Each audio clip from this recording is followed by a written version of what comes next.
ஒரு ஊரில் மிக பெரும் செல்வந்தனாக இருக்கும் தன் சிறுவயது நண்பனை சந்தித்து பண உதவி பெறுவதற்காக வாலிபன் ஒருவன் பயணத்துக்கு தயாரானான். ஆனால் பல வருடங்கள் கழித்து பணத்திற்காக தன் நண்பனை சந்திப்பது நன்றாக இருக்காது என்று அவன் மனம் கூறினாலும் அவனுடைய பொருளாதார நிலை அதை ஏற்றுக்கொள்ளவில்லை. பயணத்தை தொடர்ந்து பாதி தூரம் சென்று கொண்டிருக்கும் போது வாலிபனின் தந்தை வயதுடைய ஒருவர், மகனே, நீ மட்டும் தனியாக எங்கு செல்கிறாய் என்று கேட்டார். ஐயா, என் நண்பன் 3 ஊர்களுக்கு தொலைவில் மிக பெரும் செல்வந்தனாக இருக்கிறார். அவரை சந்தித்து பொருளுதவி கேட்பதற்காக சென்று கொண்டிருக்கிறேன் என்று வாலிபன் கூறினான். மிக்க மகிழ்ச்சி. எனக்கும் அந்தந்த ஊர்களில் வேலை இருக்கிறது. நாம் இருவரும் பேசிக்கொண்டே ஒருவருக்கு ஒருவர் வழித்துணையாக செல்வோம் என்று இருவரும் பயணத்தை தொடர்ந்தார்கள்.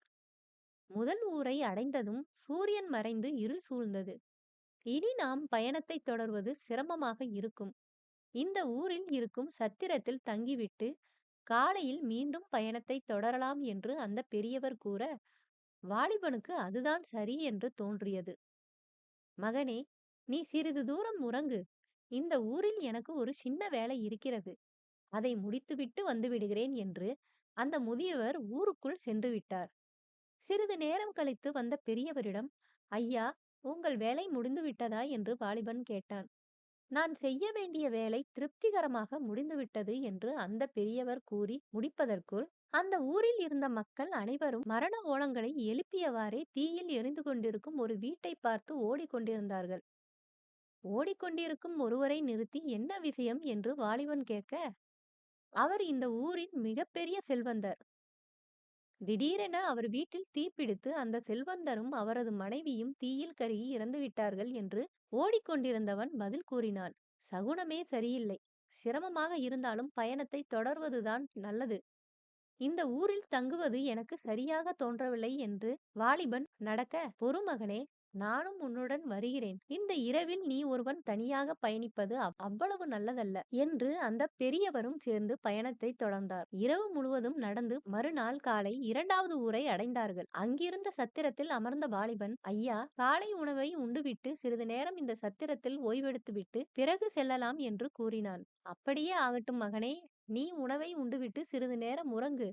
நான் இந்த ஊரில் உள்ள விவசாயி ஒருவரை பார்க்க வேண்டிய வேலை இருக்கிறது. அவரை பார்த்துவிட்டு வருகிறேன் என்று அந்த பெரியவர் ஊருக்குள் சென்றார். சிறிது நேரம் கழித்து சத்திரத்திற்கு வந்த பெரியவர் அமைதியாக உட்கார்ந்திருந்தார். அப்போது அந்த ஊரில் இருந்தவர்கள், பாம்பு ஒன்று விவசாயி ஒருவரை கடித்து விட்டது என்று கட்டிலில் படுக்க வைத்து அவரை சிகிச்சைக்காக தூக்கிக் கொண்டு போவதை பார்த்ததும் வாலிபனுக்கு அந்த பெரியவர் மீது மிகப்பெரிய சந்தேகம் ஏற்பட்டுவிட்டது. யார் இவர்? இவர் வேலை என்று ஊருக்குள் சென்றுவிட்டு திரும்பும் போதெல்லாம் ஒவ்வொரு முறையும் ஏதேனும் ஒரு அசம்பாவிதம் நடக்கிறது என்று மனதிற்குள் நினைத்துக்கொண்டே அவருடன் பயணத்தை தொடர்ந்தான்.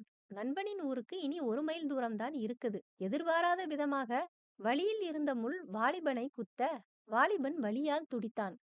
அருகில் இருந்த மரத்தடியில் அவனை அமர வைத்த பெரியவர் முள்ளை எடுத்துவிட்டு காயத்தில் பச்சிலை சாறை பிழிந்த பிறகு, மகனே, சிறிது நேரம் இந்த மரத்தடியில் ஓய்வெடு.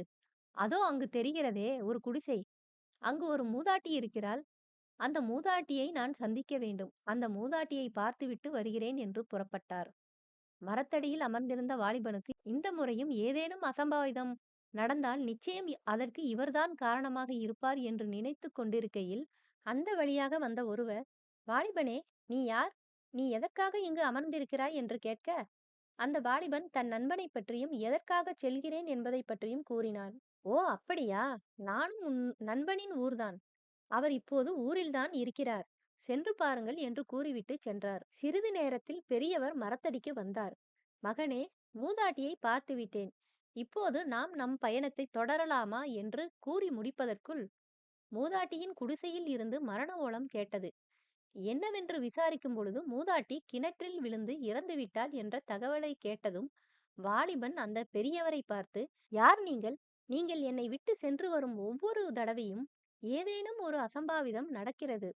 ஏற்படுகின்ற சம்பவங்களுக்கும் உங்களுக்கும் என்ன தொடர்பு என்று கேட்டான் அந்த இளைஞன்.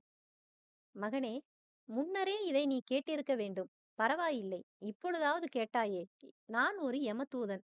யமதர்மனின் கணக்குப்படி பூமியில் வாழ்க்கை முடிந்தவர்களின் உயிரை எடுத்துக்கொண்டு வருகிறேன் என்று யமதூதன் கூற, வாலிபன் நம்ப முடியாமல் அவரையே பார்த்து கொண்டிருந்தான். அப்படியென்றால் அடுத்து யார் உயிரை எடுக்கப் போகிறாய் என்று வாலிபன் கேட்க, அடுத்து நீ சந்திக்க சென்று கொண்டிருக்கும் உன் நண்பனின் உயிரைத்தான் எடுக்கப் போகிறேன்.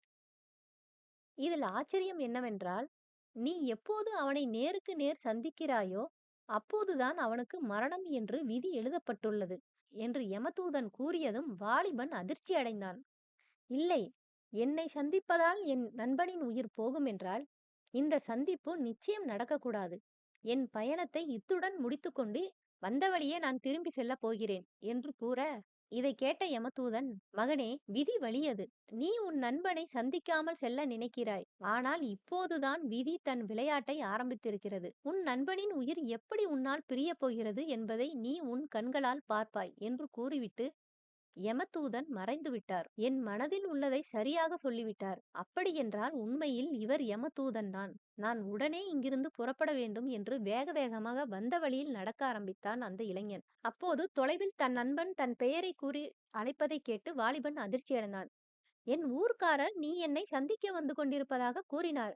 ஆனால் நீ ஏன் என்னை சந்திக்காமல் வந்த வழியே செல்கிறாய் என்று நண்பன் தொலைவில் கேட்டுக்கொண்டே வர, நண்பா, நான் இன்னொரு நாள் உன்னை வந்து சந்திக்கிறேன்.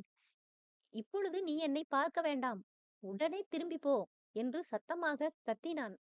ஆனால் அவனோ தன் நண்பனை சந்திப்பதில் ஆர்வமாக இருக்க, இனி இவனிடம் பேசி புரிய வைக்க முடியாது என்று பக்கத்தில் இருந்த காட்டிற்குள் சென்று மறைந்து கொள்ள முடிவெடுத்தான். காட்டிற்குள் தவறான பாதையில் தன் நண்பன் செல்வதை பார்த்த செல்வந்தன் அவனின் பின்னால் ஓடிவர, வழி தெரியாமல் அங்கிருந்த புதைக்குழியில் வாலிபன் சிக்கிக்கொண்டான். ஏன் வழி தெரியாத காட்டிற்குள் சென்றாய் என்று கோபப்பட்ட செல்வந்தன் அவனை வெளியேற்ற எவ்வளவோ முயற்சி செய்தும் முடியவில்லை. என்னிடம் உதவி என்று வந்தவன் உயிரை இழப்பதா என்று புதைக்குழியில் செல்வந்தன் இறங்கி தன் முழு பலத்தையும் திரட்டி வாலிபனை வெளியே தள்ளினான். இப்போது வாலிபன் தன் நண்பனின் முகத்தை நேருக்கு நேராக பார்க்க, அந்த செல்வந்தனின் உயிர் கொஞ்சம் கொஞ்சமாக புதைக்குழியில் புதைந்து கொண்டிருந்தது. ஐயோ, என் நண்பனின் உயிரை நானே பறித்து விட்டேனே என்று கதறி அழுதான். அப்போது அவனின் முன்னால் தோன்றிய யமதூதன், மகனே, பிறப்பு என்று இருந்தால் நிச்சயம் இறப்பு என்பதும் இருக்கும். இதுதான் உலக நியதி. நீ உன் நண்பனை காப்பாற்ற நினைத்தாய். ஆனால் அவனின் விதி எப்படியோ அப்படியே நடந்தேறியது. இதில் உன் தவறு எதுவும் இல்லை என்பதை முதலில் புரிந்து கொள் என்று யமதூதன் ஆறுதல் கூறினார். உண்மைதான் பிரபு. பிறப்பு இறப்பு அனைத்தும் அவன் கையில்தான் உள்ளது. அதை யாராலும் மாற்றவோ தடுக்கவோ முடியாது என்பதை புரிந்து கொண்டேன் என்று வாலிபன் கண் கலங்கியபடியே கூறினான். பிறகு யமதூதனை பார்த்து, எல்லோருடைய மரணமும் உங்களுக்கு தெரியும் அல்லவா? அப்படியென்றால் என் மரணம் எங்கு எப்படி நடக்கும் என்று கூறுங்கள் என்று வாலிபன் கேட்டான். மகனே, அது தேவ ரகசியம். அதை மனிதர்களுக்கு கூறுவது தவறு. ஆனாலும் நீ பிறப்பு இறப்பை பற்றி சரியான புரிதலுடன் இருக்கிறாய். அதனால் உன்னிடம் நான் கூறுகிறேன். இன்னும் சரியாக 6 மாதம் கழித்து உன் நாட்டில் உன் அரசர் முன்னிலையில் தூக்கிலிடப்பட்டு உனக்கு மரணம் ஏற்படும். இதில் ஆச்சரியம் என்னவென்றால், நீ அந்த தூக்கு தண்டனை சிரித்த முகத்துடன் ஏற்றுக்கொள்வாய் என்று கூறிவிட்டு யமதூதன் மறைந்தார். பிறந்த அனைவருக்கும் ஒரு நாள் மரணம் ஏற்படும் என்பது நிதர்சனம். ஆனால் அந்த மரணத்தை யாரும் மகிழ்ச்சியுடன் ஏற்றுக்கொள்ள மாட்டார்கள். அப்படி இருக்க நான் மட்டும் எப்படி சிரித்த முகத்துடன் அதை ஏற்றுக்கொள்வேன் என்று பல குழப்பங்களுடன் இருந்தவன் இதற்கு ஒரு உபாயம் தேட முடிவு செய்தான். தன் நாட்டின் அரசரை சந்தித்த வாலிபன் அந்த 2 நாட்களில் நடந்த எல்லா விஷயங்களையும் விவரமாக கூறினான். அதையெல்லாம் பொறுமையாக கேட்ட அரசர், வாலிபன் தங்குவதற்கு பாதுகாப்பான அறை, அந்த அறையை சுற்றிலும் இரவு பகல் என்று எந்நேரமும் பாதுகாக்க காவலாளிகள், 3 வேளையும் அறுசுவை உணவு என்று அனைத்தையும் ஏற்பாடுகள் செய்து கொடுத்துவிட்டு, படை வீரர்களே, அந்த வாலிபன் எந்த உதவி கேட்டாலும் உடனே செய்து கொடுங்கள்.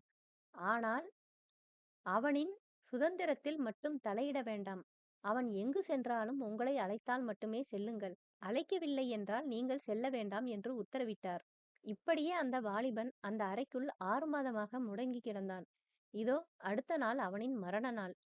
இறைவனிடம் வேண்டிவிட்டு உறங்கச் சென்றான். நடு இரவில் திடீரென எழுந்தவன் நடந்து சென்று அந்த புறத்தில் மகாராணியின் அறையில் மகாராணியுடன் உறங்கிவிட்டான். இதை பார்த்த அரசருக்கு கடும் கோபம் உண்டானது. இவனுக்கு எவ்வளவு தைரியம் இருந்திருந்தால் மகாராணியின் அறைக்குள் நுழைந்திருப்பான். இவனை பிடித்து தூக்கில் ஏற்றுங்கள் என்று கோபத்தில் கூறிவிட்டார். அரசே, என்னை மன்னித்து விடுங்கள். எனக்கு உறக்கத்தில் நடக்கும் வியாதி இருக்கிறது. அதனால்தான் இந்த தவறு நடந்துவிட்டது. எல்லாம் அறிந்த நீங்களே என்னை தவறாக நினைக்கலாமா? என்று மன்னிப்பு கேட்டு கதறினான். கோபம் குறைந்து சூழ்நிலையை புரிந்து கொண்ட அரசர், கொடுத்த தீர்ப்பை மாற்ற முடியாது. அது அரச தர்மம் கிடையாது. இதற்கு ஏதேனும் மாற்று வழி இருந்தால் கூறுங்கள் என்று அமைச்சர்களிடம் அரசன் ஆலோசனை நடத்தினார். அரசே, தூக்கிலிடும் கயிற்றை மாற்றி சிறிய நரம்பால் ஆன கயிற்றை பயன்படுத்தினால் அவனின் எடை தாங்காமல் அந்த கயிறு அறுந்துவிடும். அப்படி செய்தால் தீர்ப்பையும் மீறாமல் அவன் உயிரும் போகாமல் காப்பாற்றி விடலாம் என்று அமைச்சர்கள் கூற, அதையே செயல்படுத்துங்கள் என்று அரசர் உத்தரவிட்டார். தூக்கு மேடையில் அந்த வாலிபனை நிறுத்தி மெல்லிய கயிற்றை அவன் கழுத்தில் மாட்டினார்கள். அதை பார்த்து சிரித்த முகத்துடன் ஏற்றுக்கொண்டு சந்தோஷமாக தூக்கில் தொங்க தயாரானான். அந்த ஒரு நொடி திடீரென காற்று பலமாக வீச கழுத்தில் சுற்றிய கயிற்றுடன் பக்கவாட்டில் வாலிபன் சரிய அவன் குரல் வளையை கயிறு பதம் பார்த்தது. அவ்வளவுதான். ரத்தம் நிற்காமல் வெளியேற சிறிது நேரத்தில் மரணமடைந்தான். விதி வலியது என்பதை தன் கண்கூடாக பார்த்த அரசர் உறைந்து போய் நின்றார். மரணத்தை முன்கூட்டியே தெரிந்த காரணத்தால் சந்தோஷமாக இருக்க வேண்டிய அந்த 6 மாத காலத்தையும் இழந்து ஒவ்வொரு நிமிடங்களையும் கவலையுடன் கழித்து கடைசியில் மரணத்தை அடைந்தான். ஒருவேளை அவனுக்கு இறக்கும் நாள் தெரியாமல் இருந்திருந்தால் கடைசி நொடி வரை சந்தோஷமாக இருந்திருப்பான் அல்லவா? மரணம் என்பது விடை தெரியாத ஒரு கேள்வி. அதற்கான விடையை தேடுவதும் தெரிந்து கொள்ள முயற்சி செய்வதும் முட்டாள்தனம். வாழ்க்கையில் வருவதை வரவிலும் போவதை செலவிலும் வைத்துவிட்டு ஒவ்வொரு நாளையும் சந்தோஷமாக கடந்து செல்லுங்கள். ஒன்றை மட்டும் எப்போதும் நினைவில் வைத்துக் கொள்ளுங்கள். இறக்கும் நாள் தெரிந்துவிட்டால் வாழும் நாட்கள் நரகமாகிவிடும் என்பதை இந்த இந்த கதையின் மூலம் நாம் தெரிந்து கொண்டோம். மீண்டும் வேறொரு ஆன்மீக கதைகளுடன் உங்களை சந்திக்கிறேன். நன்றி, வணக்கம்.